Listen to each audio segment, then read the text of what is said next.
Julien Hant. Aujourd'hui, je suis professeur au lycée Fernand Léger d'Argenteuil.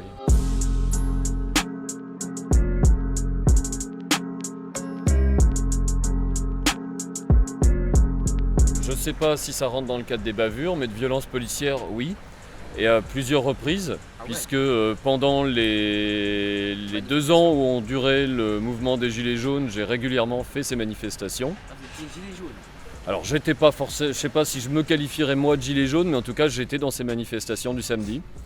Et à de nombreuses reprises, et sans que ce soit de mon point de vue le moins du monde justifié, on a été repoussé violemment, et à de nombreuses reprises, des gaz lacrymogènes ont été jetés sur les manifestants et manifestantes. C'est sûr que ça ressemblait pas, c'était pas une scène de guerre, mais quand on est dedans, ça ressemble à des images de films où on sait pas. Bah oui, on sait pas d'où les palets vont tomber, on sait pas ce qu'on va prendre, ce qu'on va recevoir. C'est des palets qui sont forcément très chauds. Je me souviens que dans les heures qui ont suivi la manifestation, on voyait encore des palets qui se retrouvaient dans les balcons des gens. Donc oui, ça a été, on a assisté durant ces années de manifestation des Gilets jaunes à, de mon point de vue, une police qui était totalement hors contrôle, qui était laissée en roue libre sans du tout contrôle politique sur ses actions.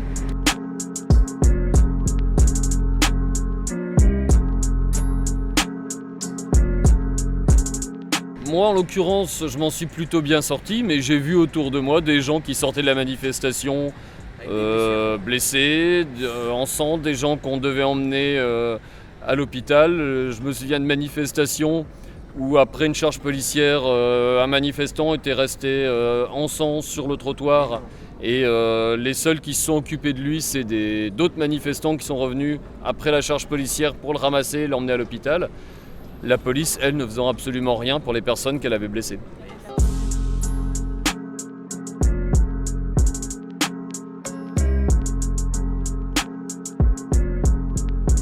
Moi, je suis peut-être un peu angélique, mais je continue à croire qu'il est possible d'avoir une police qui soit une police par le peuple et pour le peuple.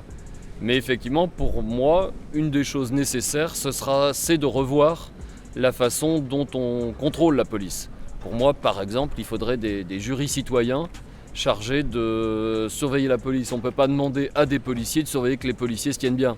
C'est comme pour tout, si on demande qu'à des élèves de surveiller que les élèves se tiennent bien, ou qu'à des profs de vérifier que les profs se comportent bien, on est sûr qu'il y a forcément un esprit de corps qui fait que on couvrira des choses.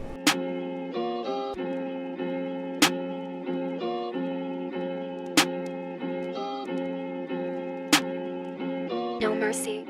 La peur, elle est là, elle a été là.